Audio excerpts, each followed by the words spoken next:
Oh, hello there. Welcome to Country File. We've got a lovely few stories about badgers today. This is the news. New. Hello and welcome to What the Feck. This is our Global and Irish News Show.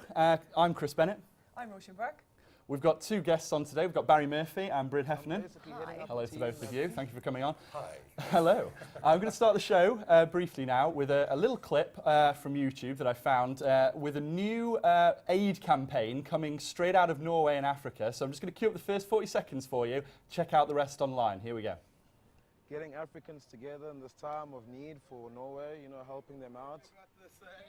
A lot of people aren't aware what's going on there right now. It's kind of just as bad as poverty, if you ask me. Sunlight puts smiles on people's faces. People don't ignore starving people, so why should we ignore cold people? Frostbite kills too.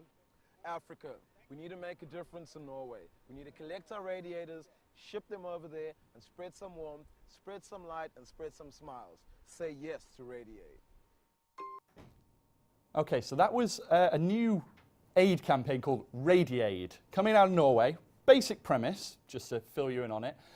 Basically, Norway wants Africans to send them radiators to keep them warm in the winter. So instead of all these campaigns that were going out, sending money to Africa, sending a little something back to the frozen north. I think it's a lovely idea. Where did they get the radiator? Where do they get the radiators? Well, you know, the thing is, Africa's got a lot of radiators, Barry. Got a lot of radiators. Does it really need them? It's quite hot, so I've been told. You know, this is why they're spreading the love, sending it up north. And is this campaign from Norway people looking for radiators, or is this African people just like wanting to be generous? Well, it's a bit of both. You know, African people, lovely, generous people, and those Norwegians, they are pretty cold. So they've said to the Africans, they said, "Give us your radiators, please. Give us your radiators." Now, how did they get the radiators in the first place? Is this my money for the black babies going into fucking radiators going to Norway? Well, no wonder they've got a good economy. You should have sent them straight to. Well, okay, so this is the thing. Yeah, you hit the nail on the head, Breed. The whole point of the video is that it's basically a spoof. What they want to point out is that this kind of fundraising, like you're talking about you know the black babies or whatever are going on, these sob stories that we get on the thing, they want that all to change. They want fundraising for Africa or other countries to be more focused on what people actually need rather than these, you know, little mercy sob stories, you know, the Bono kind of thing. Yeah. But is there not thousands of babies dying because they don't have enough food? Yeah, there are thousands of babies. But what they're saying is they don't want it to be this sort of guilt trip every time you watch these videos. They want it to be, say, look, you give us a euro, we'll tell you exactly what it's going to do. I reckon instead of giving them food, we should be giving them the pill. You think then you wouldn't have the little baby starving everywhere. I see. Now then we run into all sorts of controversy. You know, you don't. Prove me wrong. Well, I'd love Why wouldn't to. they give white people in Ireland the pill? Well, I'd give a certain socio-economic class the pill. Oh, so But we're going on. a certain class that's Are we talking reproducing like feral cats. Are we talking about Breed's ethnic cleansing now? Because that's kind of how I it can seems. hear how it would sound like that, but I've got good economic sense, which I've worked out on a page. On a page for your new National Socialist Party starting up next week. Right. We're not getting into ethnic No, cleansing we're not in getting any way, into it. shape or form. Barry, tell us what's coming up. Fantastic after that spiel from Breed. Abortion. Abortion, lovely stuff. That was a really A appropriate great segue. segue into that. Loved it. Well, it's a big issue at the moment. I mean, the whole country's talking about it. You'd have to be living under a rock to not know about Savita Halappanavar and the terrible tragedy that was of her death at the Galway Hospital on the 28th of November. October. That would have not have happened yet. So basically, the country has gone mental. The president is involved. He has said that the inquiry that's going on needs to be mindful of the family as well as the government. Micheál Martin has come in and said that the inquiry going forward is not good enough. The HSC executive has stepped down and said he doesn't even want to do the inquiry. He wants to pass it over to HICWA.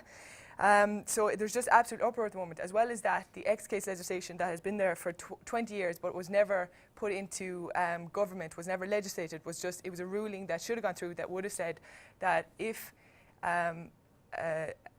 a mother's life is at risk, an abortion can be given, but it was never given legislation. So that ruling was passed 20 years ago. But because of our stagnant, living in the past, Catholic upbringing, Dáil, like nothing has been done and nothing will be done, it seems, because they are just pussyfooting around saying that oh, you know, we'll make changes after the year once everyone's calmed down and it isn't such a big issue and there isn't such a media focus on it. So they're just trying to pass it off and leave it go until after the new year. Just sort of passing the buck, sort of letting the furore go. 21 years, 7 successive governments, and not one person with balls in the whole lot of them, which is funny because they're all men anyway. I mean, the notion that nobody can do anything for this long, and now they want a tribunal of inquiry. How long did this is just passing the buck again. The last one cost 120 million. Well, there you which go. you clearly don't have. And the planning inquiry cost 300 million, so there's no knowing how much it would actually cost to But give sure, the what you've got a handful of doctors. You've Paveen, you've a couple of nurses. Apparently, there was somebody, a guest of Paveen's and Savita's inside in the room when this conversation. I mean, how long can it take to get to the bottom of what actually happened? Because at the end of the day, there had to be one of two things happen. Either the doctor involved was anti-abortion and took the stand, I am not moving because of the law, and used the law as a barrier, and therefore, apparently it came out that there has been 35 to 40 on average terminations per year over the last 3 or 4 years on the grounds where the mother was at risk. Now, either all those terminations or the doctors that took part in them should be brought up for manslaughter, or the doctor that made this decision should be. Well, or some brought up for something. You're the legal expert, Breed. You can't be done for manslaughter for a baby that isn't born yet. But if it came out, no, you can't. That can't happen. Yeah. But they could. I just think let the family off to sue. Let them sue for negligence. But then you can only get so much for that. Yeah, it will never cost the state so much. Solving the problem. I mean, it's not solving the problem, but it will highlight that there was a legal issue there. The Constitution, we don't need legislation. People's need for legislation is actually starting to piss me off. We don't need legislation. We don't have legislation for DNRs, do not resuscitates. We don't have legislation for Alzheimer's. We don't have legislation for strokes. Why do we need it to deal with abortions? Let the doctors deal with it. It's in the legislation saying we can do it if the right of the mother if the right to life of the mother equates with the right to life of the child, and there's all this. What about if it doesn't? What about if it's a straightforward abortion? Oh, if you want that, yes. Yeah, that's a different issue. At the same time, there's no reason we would need to get rid of the 8th Amendment to the Constitution. But if we did that, if we got rid of the Offences Against the Person Act, the 1870 Act, if we got rid of that, if we got rid of the 8th Amendment to the Constitution, which provides for the right of the unborn, then just let the doctors deal with abortion completely. Trust doctors. Then hasn't a doctor in this case not necessarily dealt with it as he should have done? That's the whole point. If you leave it to the doctors and there's not... Because technically there is that legislation saying that anyone who helps procure an abortion can be prosecuted. But what about all the doctors that provided the terminations? Technically, according to the Irish law, they could be prosecuted. But I suppose the Constitution, the fact that the Constitution does trump legislation would protect them, I suppose. And you've got the National Maternity Hospital. If that poor woman had been fortunate enough to end up in Dublin in the Nat Mat instead of Galway, She'd be here today. I would hazard a guess that she would be fine. Well, I think the issue was that her life wasn't in danger at the beginning. Like she died of septicemia and E. coli, which she got because... But the thing is, sorry. No, it's You've got 3 hours. Once you've had a cervix open for 3 hours, you know someone's going to develop an infection. Anyone who's had a baby knows that you've got a certain amount of time to get that thing the fuck out of you. 3 hours with an open cervix and it gets closed anywhere else. 72 hours this woman was left. It's negligent. It's negligent. I have to agree with you. I have to agree with you. It seems to me that it appears to me from what I've seen, that this doctor, whoever this doctor was, took a stance, is probably anti-abortion themselves, and took a stance. And because of his stance, Savita is no longer with us. What I also find interesting, you know the unsolicited calls that went around the country? Yeah. They came from, we don't know the source, but they quoted Professor Eamon Maloney, who used to be an Ob-Gyn professor in NUI Galway, the same hospital this all happened. So I'm wondering, are there like a little cluster of little old male doctors up in Galway going, do you know what's great? The unborn. The unborn are great. I just don't get it. But I think it might also come back to like the medical training they're given, because doctors train for 4 years before they begin training, like in a hospital, and abortion is only brought up in their 4th year, and it's only covered in one small paragraph, and it's very vague, and there's not a lot for them to go on. So it's a highly stressful and pressurized situation when you're in. 72 hours, you can get an awful lot of specialists. Yeah, that's true. Quite easily. From Iran, if you like. Yeah, ship them over from Liverpool. You know, I still think the medical profession is still dominated by men. This is totally veering off your point. You certainly but are. But it's true. Yeah, and it shouldn't be. No. Oh, absolutely agree. Completely agree. Of course, Okay, well, We've listen, got a but consensus there. We've got a consensus. But let's get to the point here. What's likely to happen next? Yeah. Nothing. That's what's likely to happen. The government are going to pussyfoot back and disagree. forth. I think they're going to come up with some kind of a way now where this is going to be absolutely useless to everyone. They're going to come up with some kind of a whatever way. I don't want to use the word legislation when I know nothing about it, but something's going to happen whereby it's going to clear the doctors to do whatever they need to do. You say it's already there, but then there's all this. So I think they're going to put a stamp on that. That's no good to the anti-abortion people because it allows for abortion in Ireland. It's also no use to the pro-choice people because if you need an abortion or you want an abortion, you're going to have to prove that you're suicidal or there's all these reasons. And that'll just be open to abuse then. Well, exactly. it won't be open to abuse because people think of a girl now in a situation, right? Unfortunately, she requires an abortion. Yeah. It's not as if girls are going out there to have abortion, get up on a Sunday morning and say, I think I'll have an abortion today. Yeah, but having said that, it's a serious decision, right? Yeah, I agree. Yeah. But if you go down that route of saying that, what you're saying, it's not going to be open to abuse, you're sitting there, you've had rape victims, for instance. You've become pregnant through rape. Now, technically, your life's not in risk, but do you want that baby? Probably not, right? At that point, you go in and say, right, I've been considering suicide, I'm suicidal, I'm depressed, my life's at risk, I don't want to have this, I'll do it myself, then you get the abortion. But the point I'm making, Chris, is this. The person who finds themselves in a situation where they need an abortion, like let's leave rape, let's leave all the dramas, the subjects out of this, right? Just needs an abortion, or wants an abortion. They're not going to go and pretend to be suicidal to get one in Ireland. They're going to go what everyone did yesterday or tomorrow. They're going to go to the UK. Simple as that. So therefore, it's of absolute. 10 years they've gone to England for an so abortion. it's of absolutely no issue. 12 women travel a day. I'd love the government to sit down and look at how many women Google how to perform a home abortion at home every day. Wow. If 12 women travel, you look at the amount of sites that are dedicated to training women how to shove parsley up your vajayjay. I mean, these exist. These exist. There are women doing this. Frankly, coming from the UK, I can't understand the situation in this country. Well, of course you can't. But I'll tell you one thing, though. As far as I'm concerned, I don't know why we're discussing this at all, because simply put, this should be a situation where whether you're pro-choice or you're anti-abortion. If you're anti-abortion, don't have an abortion. Why do you feel the need to go and pose your view on someone else? If you're pro-choice or even pro-abortion, then why do you feel the need to go and put your whatever it is? I think a huge issue of this is the fact that the Catholic Church is involved in the law. That needs to be changed. Right, listen, anyway, we'll move on from abortion. We're moving on. You've some clip or some interesting... I've got a cracking story from Bolivia, Barry. Right, cracking fantastic. Story. Okay, so, it's this time of year, it's the Christmas time of year. We're thinking about the story of the Nativity. Bolivia, on Wednesday, had the first national census in 11 years. Not a particularly fascinating fact alone, on its own, but to get this census done, they had 35,000 police on the streets, 200,000 census takers walking around. They closed down, no joke, the entire country. The borders were shut, nobody was working, the roads were closed. They ordered people to stay in their houses, wait for the census person to come round and go, yep, you're counted. And they couldn't drink. They couldn't drink. They banned alcohol. It's the only way to do it right. You're sat at home, you're waiting on. for a 50-page document to drop through your letterbox, and you can't even have a drink to pass the time. Me and my housemate did not send off our census forms when it happened back in 2010. Yeah, but the whole point of that is... Still sitting on the table. I probably didn't do it either, sorry UK government, but I probably didn't do it either, but the fact I know, you're a lawyer, get me out of it. But seriously, the whole thing is, we're talking about, we're talking the thousands or so there. We're talking thousands out of the census that is taking stock of millions of people. I like that, because this is typical. Our government, should we get back 95% of them? Bolivia.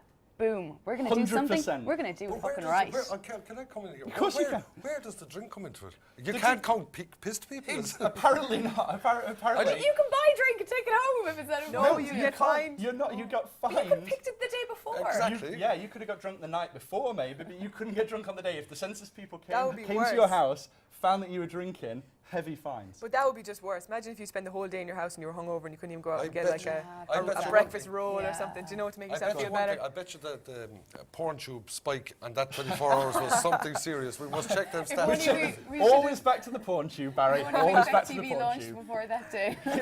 I'm just thinking sitting in the house all day on my own with Yeah, I mean, although I'm not going to lie. Having said that, though, the idea of instead of filling out this form lying on our kitchen tables, instead of that, they came to us in Ireland or UK and said, "We'll give you a day off. You can't go out on the road. Sit at home, watch the telly. You know, watch PornTube, maybe have a quick go behind the cushions. You're doing all of that." You're not getting paid. The whole country's not working. Why not? It's a day off, mate. It's a day off. There is a day to clean the house. You're all on about there's a day to Our go minds behind the have cushions. drifted into Holy nefarious places And once that is again. the difference between men Men and and women. women. Yeah, we're only thinking about one thing. Yeah, take your clean the house. Stand back. Yes, stand No, back. I'm going to get hammered by viewers for representing women as Women being as the house boring. Yeah. cleaners. Yeah, okay, I got that. Actually, in that case, it mightn't be a bad idea. We'd all get our houses cleaned. We'll get a house clean. New census in Ireland. New census in Ireland. You heard it here first. It's happening. All right, what have we got Moving next? on. What have we got next, Barry? Right. Come on, let's move on. Alan Shatter, gay legislation. Alan Shatter has followed the Taoiseach, Great name. Eamon Gilmore, and he has said the time has come and he believes in gay marriage and it is time for gay, lesbian, transgender people in Ireland to not be discriminated against. And he has focused on three main areas. So gay marriage obviously needs to be brought in. It's been brought in many countries, Canada, Mexico, many states of America, Canary Islands. And then he's also looked at same-sex adoption. And the third thing, which is a bit weird and it shouldn't really be there, is that gay and lesbian people are like teachers. Can be discriminated against in schools that have religious ethos. So say it's a Catholic church, which is pretty common in Ireland. There's like 3,000 of them. And they have a religious ethos that is Catholic. Then they can't hire a gay or lesbian teacher. So, I mean, that, But that's shortens your odds. not a problem with the gay and the lesbian side. That's the problem that the church shouldn't own the Yeah. school, or And the shouldn't be in teacher. charge of the Should be in schools in the charge of first schools. place. Not But at that all. legislation is being looked at to be changed. Yeah. There's a constitutional convention coming up in the next month.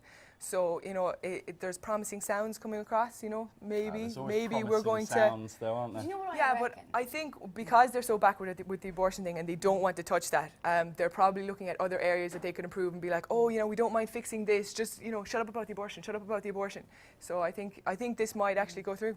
This is Alan Shitter's little sound bites now. He does this. He throws these things out to make himself popular every so often. But it's the same thing Obama did with his gay marriage. You know what? You're down in popularity? Hun the gays. Because everybody wants gay marriage. Nobody's against it except these older, slightly You're sort of- back in your back room full of old men thing, which Yeah. sounds a little You know bit what, like you might I'm find back- on Barry's Vote, porn that's no tube. problem. But you know But what? I'm just saying he's never going to do it. See, It's But like yeah, the abortion. exactly. It's left He's out gonna there. say But you know it. what He's I not gonna can't do it. understand, right? We are probably, whatever we are, 10 or 15 minutes into a program here. Abortion, gay marriage. Why are we discussing gay marriage? If gay people want to get married, let them get married. We're in a country that's losing €2 million a day, and we're talking about fucking gay marriage. I mean, let gay people get married. Why not? Who's to choose whether gay people should or shouldn't get married? If they want to get married, let them. The only thing that I will say about the gay people, though, they've gay marches and gay pride days and all that. Certainly do. But why don't the hetero people have the same? Or the bisexual people? Because Because We we have have Paddy's we have Day. every. No, Yeah, no, we have no, Paddy's no, Day. No. I think that We should just march around because we're straight. no. Why not? Because Why not? What are we Why looking not? to Oh, so this Yeah, is a what are we freedom of looking to speech achieve? issue. I don't think it's. We have rights. We have everything. See, we No, It's but called what the the gay point I make is pride. this, though. The point I make is this: that I see it, the gay people. Do you ever see two gay guys walking down the street holding hands or kissing in the street? Rarely. Yes. Sometimes. Ver- Anyway, well, yeah, it's become I very do in the common. UK. But you know what? Well, That's good the if gay it is. pride. Good if Yeah. it is. They If they're should, heterosexual. because that's the way to get accepted into society. Act like the rest of us, That's right. or But heterosexual. if the then if the heterosexual people had a march, that would be boring. At least the gay people come out, they got their flat Exactly. fancy flags, No, they that got I their, know. yeah, they got Yeah, everything yeah, going yeah, on. yeah, The straight people would be there. Okay, Fuck it, are we done yet? I think Sandwiches. But see, if they came out and they did this hetero thing, you're talking about these hetero people walking down the street, kissing everything. They're all It's dressed like PDR. you. It's PDR. You know, they don't want it. Nobody wants public displays of affection from heterosexual people. It's just wrong. I think we're drifting into stereotypes madness. a little bit. You know, Stereotypes like are the coming funny in. gay Yeah, man. And I was in Lidl the other evening. There was a couple in front of me, you know, buying sweets or something, kissing, and I was like, For fuck's sake! Put it away. yeah, but this is it. You don't. No, I wasn't part of the couple. Oh, you just wanted to. No, I was just looking at them going, fucking bastards. Who are they subject Why to? are you Yeah. But that's exactly my They were point. affecting me with their weirdness. No. because it's no, weird Paula, to be no. happy You and show are affection. being affected by what you think Yeah. is their weirdness. They're fine. It's your problem. Anyway, Yeah. moving on. Promise to you. Okay, Brussels. So- Tell me, Brussels has gone bananas. Brussels has gone bananas. David Cameron, lovely man that he is, great big Tory. Oh, you would say that, you English fucker. Oh, shut up, Paddy. Anyway, we're moving on. He's a great man. He's Loves a his lovely little blue man. ties, his dinner clubs, his wonderful Tory things. Picture of Maggie Thatcher on the wall that he spunks over all night. But so here he's in Brussels, and he's Shirley basically. Adams is next to him. Next to Maggie Thatcher inside over there now. I would suspect so. He's in the summit. He's in Brussels, right? David Cameron's gone over there. They're about to set the EU budget for the next 7 years. Pretty dry topic. David Cameron's gone over there and basically said, I'm going to fucking kick all over it. I'm going to use my veto if I have to. I don't want to spend any more money whatsoever. So he comes in with this plan to try and cut this budget. And it's a huge, huge budget. The areas that he wants to cut. So he says, I want a budget for growth. I want it to be the greatest thing for Europe and protect the UK interest. He comes in, defends a budget for growth, and then tries to cut the 3 areas that can promote growth in Europe: energy, transport, and broadband connections.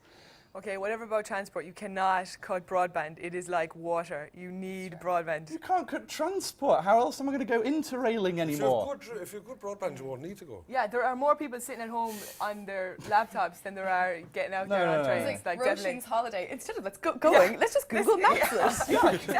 I can travel from Give me a sombrero. That's fantastic. Oh, my feet are burning. All I'm picturing is you sat in your front room with a bit of sand on the floor and a blow-up palm tree in the background. So, oh, lovely holiday this year. Saving money, keeping the Irish budget on track. No, seriously, so it's in there. Photoshop He's- is the way he's in forward. there. You don't have to go anywhere. He's Such a budget he's saver. protected the UK. He's protected the UK rebate, which Thatcher won in 1984. He's slammed his foot down about that, and he's kept it, which I think is great because, to be honest, we're broke back in the UK. We need that money, and I don't really want Europe to have it. He's pissed off the French, of course, natural enemies and all. We've pissed off the French. The French are basically saying that they fund Britain's rebate and that they're putting in more money and blah, blah, blah. You know, wine, who cares? They're always at it. The French are there doing this thing. The basic point of the whole thing, though, is you've got the southern European countries. You've got Spain, Italy, Portugal, Greece, are all clamouring for more money because they fuck themselves. You've got the Eastern Europe, who really, really, really want to keep the infrastructure budget because it allows them to build things that everybody else has. France and Germany are arguing constantly. Merkel's coming in and saying, well, we don't really want to spend too much more money because you kind of, it's not really fair on us. And France are coming in and basically all they're saying is, please, please, please keep the common agricultural policy so we can have our wine lakes. That's basically it. So it's this big royal rumble that's going on in the EU. Nothing will come out of it. It never does. And and David Cameron sat there in the middle, having a bit of a lecture at them. They're all sort of ignoring him like they usually do. Yeah. And I just read today that basically he went in, wanted this budget to be cut. It's now gone 50 billion higher. So he's not done a cracking job for the UK on this, unfortunately. 50 billion euros. In the EU budget. 50 That's billion euros change. higher. That's change. Change, but he wanted it. He demanded. I hope for it to be Ireland got frozen. 45 billion of it. They probably We've did. nothing. You've got nothing. We've got nothing. We need this rebate to keep us going. 4 billion back. Yeah. Yeah, we need it. We're broke. We're broke, mate. We're just as broke as you. We just act a little bit higher. We'll have an old whip around the office here. And Yeah. Coming next week, I'll have a little thing. Aid for the UK. We need it. Just like Radiaid. But Karen, I'm going to move on. Apparently there's more unemployed people in London alone, though, than in all of Ireland. So well, there's what? Another 5 and odd million people more than the whole country living in one city. But is your social welfare so as good as ours? Our social welfare is, well, if you believe the Daily Mail, It's full of scrounge. course we do. Of course we do, because how could we not? We're all right-wing conservatives. How else could we here. all write How else? articles? We're all right-wing nut jobs in this show. If you believe the Daily Mail, the benefit system is full of scroungers and people, buying plasma screen TVs for Much their the same fifth as house. our own, so. Much the same as your own. So, but yeah, I love it. It's brilliant. I came over here and I thought, Ireland is going to be great. There's less people. I'm going to get some money. I'm going to get a job. No, not at all. I went into the doctor's yesterday. Fucking €50 for a 5-minute sit down to see someone. That's because you're English. Madness! Madness! The NHS. What a glorious, glorious thing. Yeah, You need. come here, tell me this about this Oxford smuggler. That you Come on read then. about All right, this all morning. right. The Oxford smuggler. This is a cracking story. Okay. Professor Paul Frampton, an Oxford graduate, has been arrested and sentenced to 5 years in a Argentine jail for cocaine smuggling. Okay. Now, his story, which I think was absolutely cracking, his story is he didn't know about the cocaine smuggling. He'd got into an internet relationship with with an ex-Miss Bikini World model, decided after 11 weeks that he was going to move down to Bolivia to be with her. On arrival in Bolivia, instead of meeting her, he met a middle-aged man who handed him a suitcase, telling him that it was hers and he had to give it back. He takes the suitcase, still believing in his story that he's going to see her, takes another flight down to Argentina, meets another middle-aged man who tells him that he has to fly to Brussels. Oh my God. Then he waits around 36 hours for an e-ticket, which never comes, so he decides, oh, fuck it, I'm not going to get rid of the suitcase, I'm going to get back on a plane to the US, where he gets arrested and sentenced to this jail term in Argentina. Oh my God. Fantastic story. Poor bastard. Now, exactly. Your heart has to go out to this chap, 68-year-old professor, on his own. His wife, by the way, has, and I quote, called him a naive fool on record. He's sat there at his internet thing, he's chatting away, Miss Bikini World comes on. Totally believable, totally plausible. How could he not attract one of the these most beautiful women on the internet, according to her website, which I may have checked. Anyway, so how could he not have believed her, right? The thing is, the court suspects that he probably didn't believe her and that the whole story is mad and fabricated due to the fact that they have emails and text messages from him bragging about the fact that he knew about the cocaine. And I quote, one of his things that he said was, in Bolivia, this is worth nothing. In Europe, it's worth millions. Not quite sure how his story is now going to hold water. He's not really as clever as Howard Marks, Mr. Nice Guy, is he? No, he's definitely not. I mean, he's no Pablo Howard Marks- Escobar or anything. I went to, well, I'll tell you a funny story. I went to Howard Marks' show there about Really? 6 months ago, right? And Mr. Nice, and he went through all of his career and his gambling or his drug smuggling and everything, the accidental drug dealer. And at the end of it anyway, he was a questions and answer thing, and one fella put up his hands and he said, Howard, he said, how do you grow the best cannabis? Fuck you, he says. You're not listening to me for the last 2 hours. You answered, how do you mean? He said, look, I told you, he said, if you were listening to me, I'm a gangster, not a fucking gardener. He says. Brilliant statement. So I think Howard Marks should give him a little bit of training when he gets out of prison, so not to send emails. Like. He needs some smuggling lessons because, frankly, the fact that the whole thing is wonderful and believable. When I was reading it, my heart went out. I thought, he's Poor professor. poor little lad. What did He's he got major himself in? embroiled. Do you know what he majored in? He majored in, and I believe I need to get this right. It's a physics, and it's something like phenomenization of something. It's some big, ridiculously long title. Emails. he can solve the problems at the Large Hadron Collider, but he can't smuggle cocaine. You think he'd come up with a clever, cover-up plan? Oh, like, a seriously. clever cover? No. Better one than that. No, it's a brilliant cover. It's Roisin, fantastic. Student college grants. Oh, student college grants. A mess, a disaster. So I've been hearing. Student college grants. Rory Quinn has fucked up big time, basically. The first year's college students would send their applications for grants to their local VEC until someone got the brainwave this year to send all the applications from the entire country to one VEC in Dublin. So there was 65,000 applicants sent to this one VEC, and they just were absolutely overrun. So it went on and on and on, and everyone realised that they weren't getting their grants. And now It's come to a head. There's been protests, there's been every sort of thing going on, and they've hired 60 extra staff to try and get these applications filled, and they're still not going to be finished by January. And this is a big problem because there are registration fees that need to be paid, and there's students in colleges and they don't have library cards, they can't take out books, they can't study, you know, if the whim took them. I know they're in first year, but you never know, like. I like that part. And so, like, absolute devastation. A lot of students have actually had to drop out of college because they just couldn't afford to stay going, and that means they've missed out on their free education. Like, I know we pay registration for 2,000, but free education. And now they will have to pay full fees if they want to go back to college next year. Free education. I've got a massive debt waiting for me. So, Breed, you're our legal expert. Tell us your opinion on this. Well, I just think fear their fucking arses. I never got anything for free. I never got anything for free either. So, I mean, not that I'm paying it back, mind. Do you know, I cleaned hospital toilets for years in order to put myself through college. I used to study in the waiting rooms of the regional hospital in Limerick. That's how I passed exams. I found out after I'd passed all my exams, the fucking hospital has a library. Nobody mentioned that to me because everyone thought it was so funny watching the poor girl on her breaks reading. Like, I worked in restaurants. I did every sort of crap I could think of so that I'd have enough money in college. So the notion that there's people who go at home with free time to march and to complain is just like, get a job. They're missing out on their alcohol. But like, this is it. I didn't have. You didn't have alcohol? Yeah, but it was. How did you survive? Well, like, we had to. I don't know. Dutch gold. Like, this is an opportunity that for the government to pay. 2020 behind the skips. It wasn't fancy, but like. Yeah. But why should they take advantage of this opportunity for the government to pay for them? I mean, why would you pass that up if you're? To be fair, I she's got a take good free point. money from anyone. Yeah, well, that's what they're trying to do. They're trying to Get get the this free money money. from the government. Yeah. But you know, like, at the same time, would you have a bit of self-respect? Nothing in life is easy. And you expect college, you expect the first step of real life to be easy. I once lived. Whoa. First step of real life in college. No. Whoa, steady up now. Well, see, I think college is real life. Yeah. 50%, sorry. Well, you were a lawyer, so.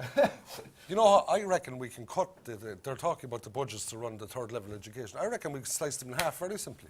Go on, First, Barry. very simple. First of all, get students and the lecturers, like everybody else in society, to work 11 months of the year. So now we get each course down to 2 years from 4, right? Okay. Why shouldn't they? If Yeah, I think college is about growing, though. And Yeah. fuck off aging and grow in developing. Australia and go picking You know, yeah, spuds. it's true. Yeah. No, why are you growing? Go picking stones in Kappa White. That's right. That'll grow you. Courses in England are 3 years, Course aren't in they? England are 3. Well, yeah, but I didn't go to a course in England. I went to a course in Scotland where it's 4 years. But yeah, they are. They're 3 years in England. They still come out, and they're still not real life for them, though. Come on. Exactly. I reckon you don't hit real life till you're about 72. But anyway, Which clearly means that you're not quite there yet, how Barry. many months do you study in England? Not a fucking clue, because to be honest, if I totted up the time that I was actually in the lecture halls, it would probably amount to about a week and a half. There you go. Yeah. And we're paying for this. And yeah, Well, everybody. no, you're not paying for this. I was paying for that. I was paying Oh, for well, my fair own enough. time Okay, well, on fair my enough. arse, drinking beer, watching TV. Fair play to you. Yes, exactly. And how did you get the money to do that? I borrowed it from the government. But you have proper student loans over in Britain. We have proper We had the student option. loans. They wouldn't give us a loan to go to college in Ireland. Because I went, It's gonna involve- to college in Wales, and it was the same thing. Like, I lived with 6 boys who all had loans, and they had money to go drinking, and I worked in a bar and had to feed them drink just to get a bit of money. I'm not going to lie. The student loan. Disaster. I'm not going to lie. The student loan is pretty much a beer fund. Yeah, they live I'm an not going to lie. idyllic lifestyle. They I'm not really going to do. make any bones about it. It was pretty much a beer Yeah, but fund. I mean over here in Ireland. Let's stick to Ireland. Yeah, of at the course. moment. Okay. Like, why don't we just study 11 months of the year, 4 weeks holidays like anyone else? Give me one good reason why we shouldn't do that. Because you don't do that in secondary school, so it would just be too much of a leap, and everyone would just be like dropping out, big Do it time. in the second year The then. dropout level would just Give me an be easy, like easy 80%. running first year. What harm? Stick Let it them up drop out. At least the 20% that'll be left to be dedicated. That's true. That's we true. have because everyone in Ireland gets a degree, they're worth nothing anymore. That That's our is problem. true, We've devalued degrees in education in Ireland because we've made it so free stream. Well, Oh, now don't- you're Well, now no, you're but hold brain on a drain. second. No, I don't have any issue with people that are doing a degree in 2 years, working 11 months, that the government or the people of Ireland should finance it. Absolutely, I think they should. But we're not going to finance you for 4 years inside in town. Go into town on a Tuesday and Thursday night, and the street is rocking at 4 o'clock in the morning. Like. I've We'll got finance it for 2 years, no problem. I've Get got a into solution. 11 I've got a months of the solution year, for you, and that's Barry. it. I've got a solution for you. fine. What they really need to stop, cut down the budgets. Easy way to do it. Cut out all the courses that are ridiculous. Just get rid of them.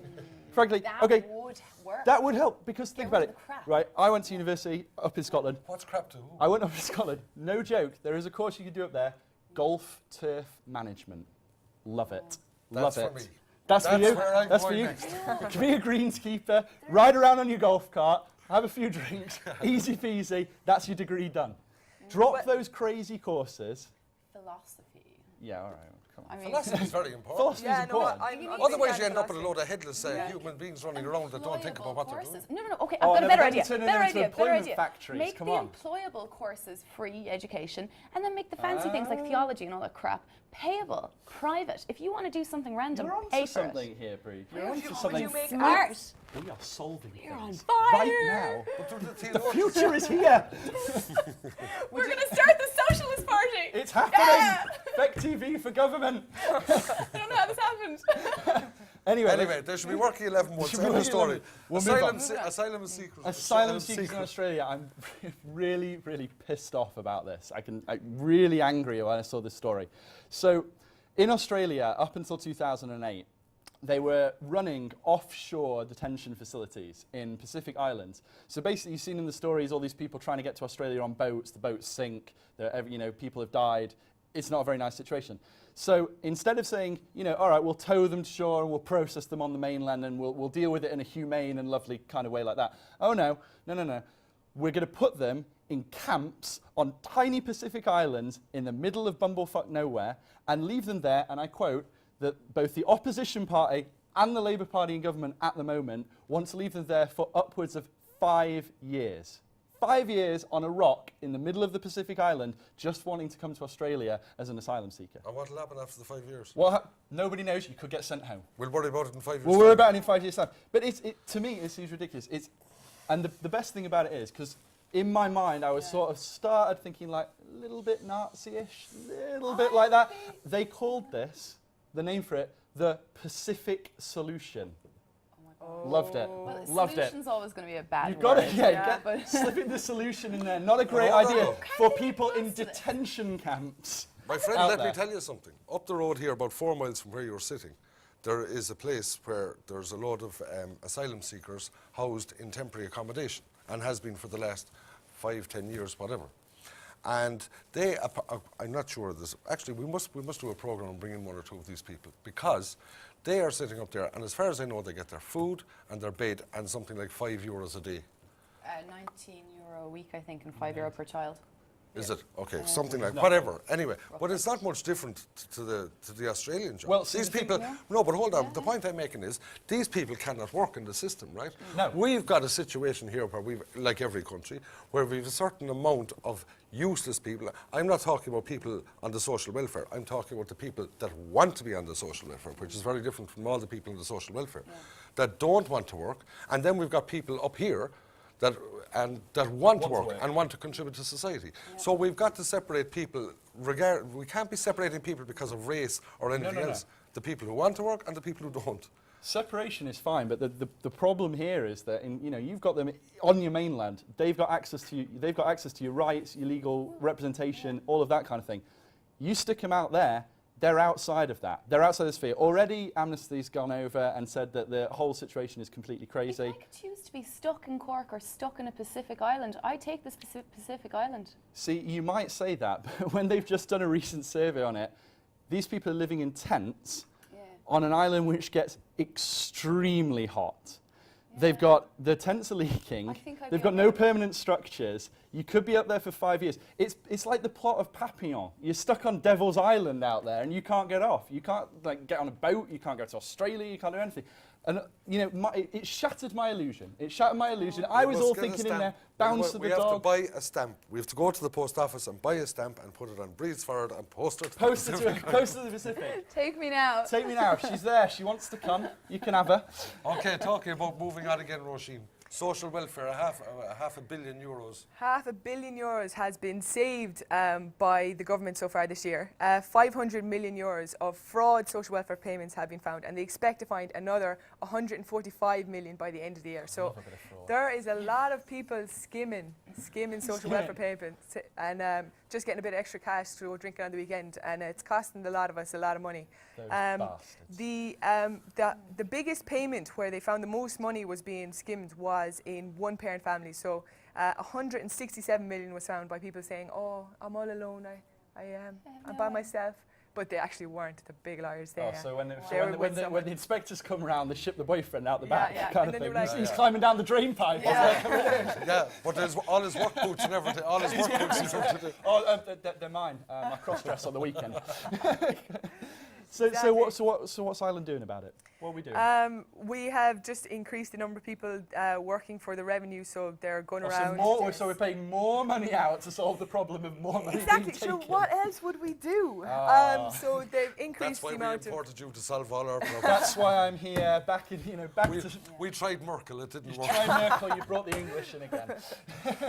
Yeah. So Crazy. yeah, they're trying to get the public to turn in people they know that are skimming on payments, but it's not working very well for them. People are Because these people reluctant are out to buying do that. drinks for people. They're Yeah. not going to turn them in. You know, if they just stopped giving them money and instead would give them the food or the toys or whatever the kids need, I mean, one parent, my arse, wouldn't you just give them the stuff they need, as opposed to money here? And if you're stupid enough to have a baby with some guy you don't know and who didn't stick around, tough fucking luck. Have some free food. Jesus, you're harsh. You're a aren't harsh you? lady. I'm also hell. pro-abortion, you may have So, heard. but actually, abortion, fuck the rest of if you. I went out to Coppers and got knocked up by some scumbag who wasn't going to stick around, don't know that I'd want to have that fucker's baby. Probably not. But if you did, you could get that one-parent child benefit. You'd be away.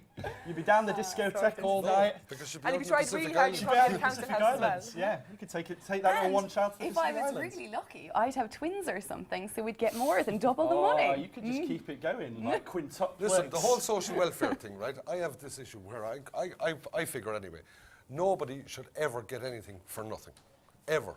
And my solution to this is that people should be made study online or do whatever amount of study or work at the minimum wage. If you're getting 200 euros a week, you work 20 hours or you study for 20 hours so that you contribute to society in some way. Except in the case for the first month, if you're laid off from a job or whatever, I think you should get more than the social welfare is. You should get 75% of your salary for the first month. You should get maybe 50% for the second month, and then the third month you're into the normal system to give you a chance to get over the slap of losing your job or whatever. But the problem there is that it takes 3 months for social welfare. So if you lost your job, you wouldn't get any payments for 3 months, and then you get a back payment of loads and loads of cash. So well, that's a separate, yeah, okay. Well, but it's a problem like that. It is, of course, it's a problem, big but problem. it's a separate issue. But I think, like with the technology we have today, there's no reason in the world why somebody getting social welfare can't study something so that even online, where it doesn't cost an awful lot of money. There's so many online courses. They get the results, they get the salary, and they become. It's not like we're looking for 4,500 people in Ireland at the moment in the IT sector that we don't have. And then there. Languages. Yeah. People in languages. So Do you know, go. people just get into such a rut. They become so lazy, and it's a really hard thing to get out of. Yeah. You know, it's much easier to sit on your arse and watch Jeremy Kyle discussing everyone else's illegitimate children than actually having to go out and do something for yourself. And have your own. But like, you know, I'd much rather sit there and do nothing. Who wouldn't? So this is it. Like, it just comes down to people. Why are we breaking our No, arse, but I mean, presenting hold the on, news, but when we could let's be sat at home? you get it wrong, right? There's a lot of people on social welfare that would not be on social welfare had they choice. I mean, in the Celtic Tiger years, as false and all as they were, I think we were down to 3 or 4% unemployment or something. So that means the people that are unemployed now would work should they get a job. Yeah. But where the difference is, when they went out to work, they got a salary. Now they're getting money from the state, and I think that they should be. I know myself, as you said, you'd sit down all day, but if you had to do a course to get that 200 euros, you would do the course. Yeah. And then you'd get back into mainstream, mainstream Well, craziness. I don't think we'll solve this now. We've tried. We've given it a good go. But let's move on. Let's move on. Right. Let's move on. Turkish Romeo. Turkish Romeo. Who's this geezer? Oh, he's a lovely, lovely, deluded, insane man. So this chap called Ramazan Cullum, 38-year-old, met a girl, I know, great name. Met a girl in Cyprus, you know, as you do, holiday romance. Met her for, I don't know, about 2 minutes. Fell madly in love with her. She went back to the UK. Over the next 7 years, he tried to find her. He's Facebook stalked her. He's done the whole kit and caboodle. I may add, in the 7 years, whilst also being imprisoned and in a mental asylum. He stalked this woman, finally tracked her down to the UK, so decided that the best way to get through to her, the best way to approach her, would be to sail his yacht for 7 months from Turkey to the UK to meet his intended bride. Oh my God. Lovely Wow. story, fantastic. And he Isn't wrote a that blog. terrifying? Yeah. And he wrote a blog on his Where boat. does an insane person get a yacht? He was originally a mobile phones games company CEO, so he had his money. Then obviously that fucking he's insane. not that exactly. He obviously had a bit of something about him at one point, which slightly deteriorated mentally over 7 years. She probably went off with him, so if he rolled up in a yacht. Well, I I'm think that's. not going to say I wouldn't. I think that's probably his thought. You know, it's the classic. Oh, marry a guy with a yacht. Supposing it was a scumbag with a yacht. Like the scumbags you were talking about a while ago. He's still got a yacht, Barry. Come on, still got a yacht. Yacht, champagne and a yacht, a little bit of a scumbag. You know. You know, it's funny, a lot of my friends, Aoife in particular, would know that scumbags make the hottest guys sometimes, particularly since you're love into hate the that bad boys, particular. I agree. Yeah, a lot of girls like the scumbag look. The scumbag. Do you Yeah. like the insane scumbag look though? Oh, I'd say What's some of the insane? girls would. Some of What's the girls insane? would. So this chap, he's there, he's sailing off his boat, and he wrote a blog Yeah. as he was sailing, which got increasingly more mental as the journey went on. So he started off saying like, oh, I'm going to come and see you, I'm coming, you know, the usual stuff like, oh, hey, how's it going? I'm coming to see you. So it was And like then a letter. It was all addressed It was to like her. it was all addressed to her on this blog, and then later on he got into this thing where he's saying, "You are my angel. You hold like the power over my life and death. I want to come and marry you." It got a little bit more creepy, and so at this point, her family decided to get on his blog and start commenting. So the whole way across the ocean, they're like, "Fuck off! She doesn't want you. Go back to Turkey. She's already You know what she should do married." now? She should turn it up. He should come over and she'd be like, "Oh my God, let's get married." And I bet you'll fucking run then. Yeah. I want a baby. The one thing I don't want to hear. Back to Turkey, quick. Back to Turkey where I can have an abortion. Fuck, turn that yacht around, I'm off. But no, so he made it. He made it all the way. And when he got there, unfortunately, he never set foot on British soil. He got arrested before he even got there. His journey came to an end before he even saw the love of his life. It's tragic. It's a terrible end to the book. It's tragic. It's a tragic story. I really terrible. I feel for him inside. You know, you've got to love those underdogs, even if they are a little bit unhinged. Yeah. You've got to want to support that. It's a That's grand devastating. gesture. It's the romantic in all of us Yeah. should come out on this. I think it took grand gesture a bit too far, though. You know, there's grand gesture, and then there's you belong in a mental institution. You know. I'm not so sure. I mean, he got out. He must be all right. He's fine now. He's cured. He's all right. Don't And worry so about it. What now? He's just in prison. No, he's not in prison. He's going to on get 7 months deported. back. He's going to get deported Yeah. 7 months It back. does take the most 14 passionate. months 14 for months nothing. writing bullshit. For nothing, writing bullshit. It takes the most passionate people to end up in mental institutions. So I mean, the best writers, the most creative minds in the world, they're the ones who end up with psychiatric problems, which You mean, like us. yeah. But No, theirs are uncovered. The rest of us just keep it hidden. We keep it deep down within ourselves. And it only comes bubbling out when we've got live cameras in front of us.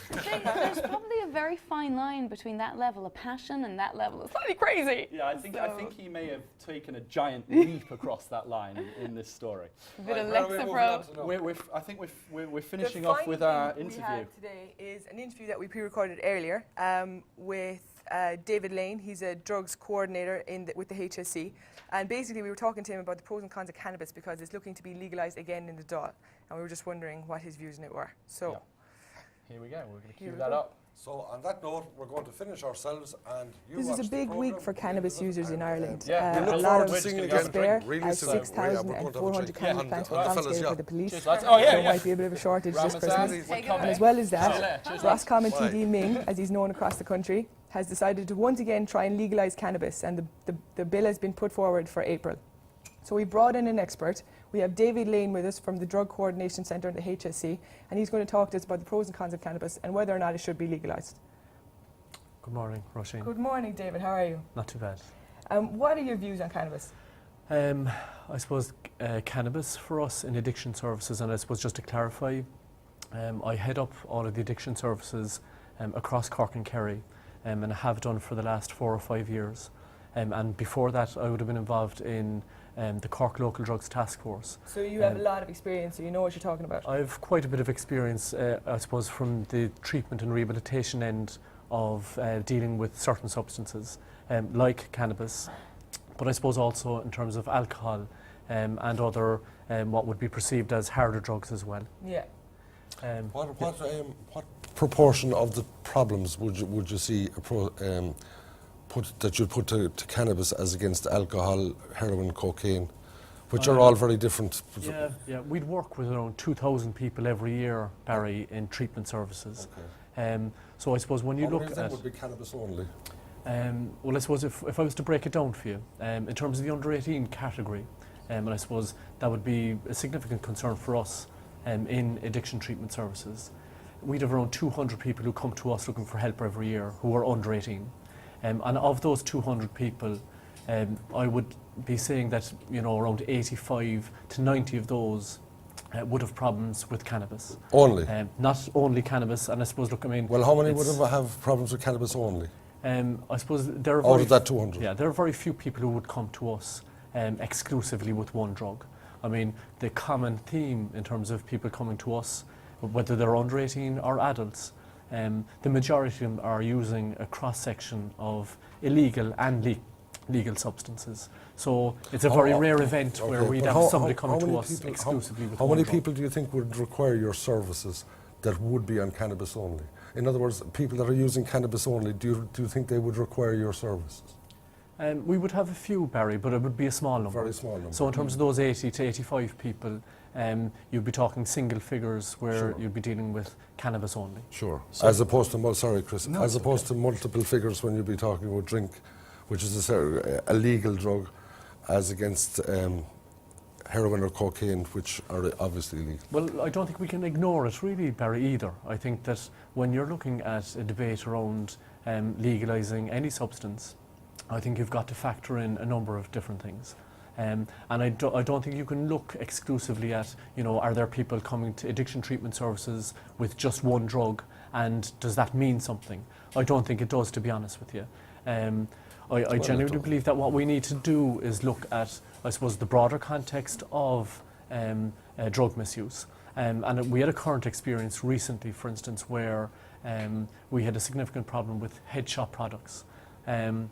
That would have been about 2 years ago across the country, where there had been, I suppose, in many ways, a significant increase in the numbers of head shop users coming to, to buy their product in head shops that were sort of springing up everywhere. And I'm not exaggerating. I mean, I would have been talking about there at that time a 500 increase in terms of the number of outlets that were actually selling these products nationally within a very short space of time. And I suppose what we did see within treatment services then as well was that we had more people coming to us as a result of misusing the products that were being sold in those head shops. So the one big concern that I'd have in terms of the debate that needs to happen, and I'd welcome any public debate on issues like this, but one of the issues that we need to consider is that if we are to legalise a substance, will that mean that there will be more people coming to our services because they're developing additional problems because they're willing to try a substance now that they wouldn't have previously because it was illegal. And I think there's something in that for us, and certainly in terms of our experience of those head shop products. People were experimenting with them for the first time because they thought that, look, it's legal, therefore it's safe. And I think we need to have that piece of the debate as well in terms of cannabis, because there is a perception out there that it is a harmless drug, and we need to talk about the harms that can actually result as a result. Of course, there are harms from it. But I mean, I drink a few pints every day, and I smoke cigarettes, and that's harmful to me. But it doesn't. I don't harm people by it. And cannabis, while drink can cause huge domestic problems and everything else, cannabis, I've very seldom seen problems from cannabis, even though I think it's more harmful to the person themselves. So why should we, like you were saying there, Chris? Well, yeah, I was saying. I mean, you've got several states in America now legalising it, put across the arguments there for it, been accepted through, now not passed through federal law at the moment, but certainly the way they've set it up and the way you were talking about being a problem, you know, potentially with the under 18s, along with a raft of other type of, you know, problems, drugs, alcohol, whatever. They've set it up there that, you know, it's legal, you have to be 21, you have to buy it in a set place, the government gets revenue from it, they get tax from it. It's set up in exactly the same way as alcohol would be over there, and alcohol would be in this country, in the UK, etc.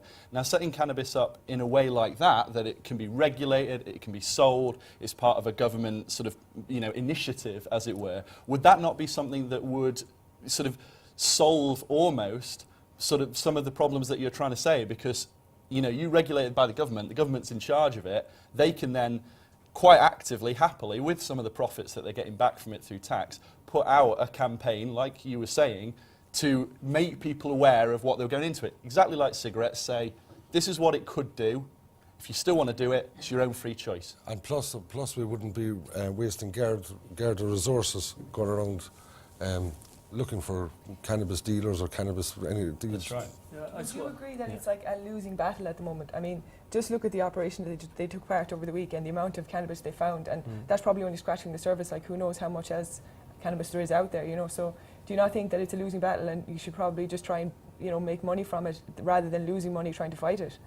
No, and look, I suppose coming back to the point around under 18s there, for instance, because I suppose they're a particular concern to, you know, to us in addiction services where there is a misuse of, I suppose, a range of drugs, but including cannabis as well. Would you say cannabis is sort of almost a gateway drug for them? No, and I think that's probably one of the most contentious issues in this whole debate anyway, whether or not cannabis is a gateway drug. And I spoke previously with Barry about this, but I think people understand more now that it certainly increases the risk factors for people who actually smoke cannabis when they're under 18. It increases their risk factors in terms of developing mental health problems later on in life. It increases the risk factor in terms of experimenting with other illegal substances as well. I mean, that's well documented, and I mean, I suppose it's also, you know, and we need to say it and very clearly, that there are many people that I know in terms of our own treatment services who used cigarettes before they were 18, you know, and even though cigarettes are legal, they're illegal to sell to under 18s, but yet many people who are under 18 get their hands on cigarettes and smoke. And likewise in terms of alcohol, another legal drug. You know, you should, and you might think that it's being regulated and that, you know, it's less available then to under 18s, but that's not true. Because you can go to any community in our city or in any town in this country and you will see people who are under 18 and they're drinking and they're drinking in a way that's harmful. Yeah, but that's not going to change. Like, I mean, the problem I have, right, when you look at the young people, when you take the cannabis issue in itself, right, I think, like, there are, of course, young people drinking wherever. That's the reality. And there's no law going to change that. It's not possible to police that law. It's simply not possible. You can tighten it, you can mess around with it, but you're not going to control that. It's simply impossible. And the message has to be, I would think, to the younger people, look, you need to drink sensibly. Cannabis, if you're going to legalise cannabis, the one thing that's going wrong is when there's a message going out there that cannabis automatically, and there are anti-cannabis people turning out and saying it'll lead you to cocaine and heroin, like scaremongering bullshit that brings the thing to a point where the young people are looking at that's rubbish, and then you've lost them. So whereas if you turn around, I think it was what you were saying, Chris. Yeah, I was saying, I mean, you look at, say, for instance, alcohol, coming back to this, in exactly the same way, you've got alcohol consumption, certainly from my background in the UK, you know, the whole thing is the government puts it across as this horrible thing, you know, binge drinking is absolutely terrible. Campaigns are out there to try and stop people, you know, overdoing it, shall we say. But the message is always, as Barry was saying, is always negative, it's scaremongering, it's hard line. You'd go across to the continent where, you know, you drink at a younger age, it's part of the family meal, it's part of the culture, you bring it in, you demystify it, you take away the thrill, the power that it has because it's something illegal or illicit or it might make you do something. You take that away and it becomes just a general thing that you do. It's more sensible. Now, could that not be something that could be done with drugs like cannabis, or potentially if they wanted to legalise, everything, as people have put across many times. Would you be up for legalising it, David? In a personal capacity, do you think it should be legalised? I think what needs to happen is an open and honest public debate. I suppose I haven't heard anything that would, I suppose make me think that it would be a good thing to legalise cannabis. I think what needs to happen. Have you heard anything that would lead you to think that it would be a good idea to keep it illegal? Well, I think that's where I'd probably be leaning right now, Barry. And right. and I suppose, the one reason that I've given you already is that I think that there are more people likely to use cannabis if it is legal.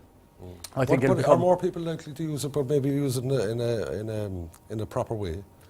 If there's such a thing. No, look, I don't smoke cannabis, but that's not. I'm not putting a hill over my head. I drink pints and I smoke cigarettes, all of which are probably as bad as cannabis. Well, actually worse, because this, like, or worse, yeah. alcohol and cigarettes have no, health benefits, whereas there are benefits for, cannabis. Like it's used as medicine for multiple sclerosis, spinal cord injuries, cancer pain.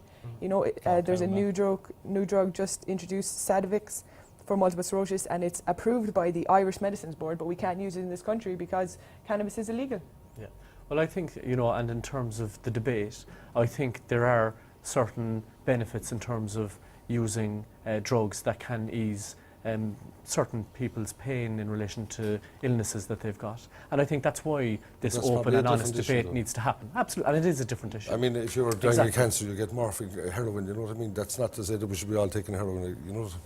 I suppose, look, I mean, it is a different issue, but I suppose what we need to look at as well, and I suppose what's important in terms of this particular debate here today, is that people need to understand that there can be very negative and harmful consequences as a result of using cannabis. But I think, if you go down the road and you go pumping out this legalised, whatever you put that right, you put that out there, and you turn around and say this drug is going to lead you to all these things, and you've lost everyone. You might as well talk to the wall. You're going nowhere. But the risk factors are there, Barry, and I suppose the research has been done on this as well, because I suppose many of the things that people don't think about in terms of their misuse of alcohol, their misuse of other illegal drugs, right, is that the quantities that you take, the strength of the drug that you're taking, all have an influence in terms of the health outcomes for people as well. I've got a quick question for you, David, if I may. I get your point, and I get what you're saying about you need to get the message out to people, and it's not, it perhaps wouldn't go through if you did legalise it. The question would be, what kind of, your resources, for instance, at the centres, your resources for this kind of advertising that you would potentially want to do to inform people, at the moment, where are you with it? Is it a great deal of money that you've got to play around with, or is it, are you quite stretched? And the answer would be, if they did legalise it, and it was a tax thing and it was a government thing, would that not provide you with a far greater pot of money to not only do the rehabilitation, to do the addiction counselling, but also to send out the advertising and to put the message across to people? Would that not be a benefit from legalising it that would far outweigh the risks that you say of perhaps a few, more people taking it up for the first time? Yeah, I suppose there's an assumption there, Chris, that any of the assets that would be gained by the state would be put right back into addiction services, because I suppose the majority look at, and this is it, and I said it, the majority of the people who come to us, alcohol features more prominently than anything else, right? So 85% of the people that we see every year present with alcohol as their number one problem. And yet, in terms of the alcohol industry, we're not getting any of the big money in terms of the profits that are made as a result of that particular industry coming straight back into addiction services. So I don't think that the argument would hold weight that if you legalise cannabis, that the money that would be made from that would come back into it. I suppose it'd be one of those things you would have to write that into any legislation that would go through. It'd have to be ironclad. I suppose, look, some hope. Yeah, exactly. Can I just say, and in terms of any viewers that you'll have on this programme, I suppose it's important to say from my perspective too, that help is available to people. And while I know that you've sort of pushed strongly in terms of an argument for legalising cannabis, right, there are people out there who have problems with cannabis and maybe other drugs. And in Cork and Kerry, I suppose it's important for me to say that addiction services have really been supported very well by the HSE over the last number of years. Despite the economic downturn, despite cuts that have been made to services across the board, there has been some investment put into addiction services in this part of the country over the last couple of years. It's great to hear a HSE person coming on the media for once saying that the resources have been provided. Absolutely. Look, and I suppose we had I suppose identified significant problems for our services a number of years ago, and we were heard in terms of what we could do to respond effectively to the problem, and we have better services now than we had 5 years ago. I can say that with my hand on my heart. Is there a helpline that you'd like to? Is there a number that I could give you a couple of numbers, Barry. I suppose there's because I suppose what I don't want to give an impression of either is that for anyone who might be experimenting with cannabis, or for parents who might have concerns around maybe children that they have experimenting with the drug, it might not be necessary that they need to be referred to an addiction treatment centre, right? So it's important to say that first, and we have a lot of community services out there as well to support people on the front line. Is there a national number that people can ring? Well, I'll give you local numbers, so right, okay, maybe that'd be useful to start with. The number to my own office, and we could actually maybe even give signposting to the most appropriate services for people who are making inquiries. After the program, so it's 4930-100. 493. So that's an 021 number, a Cork number, 4930-100. Okay, and we can put some information up after. Absolutely. David, thanks a million for coming in. You're welcome. Really appreciate it. Absolute pleasure. Yep. Cheers. Thank you. Nice to meet you. Thank you. Thanks.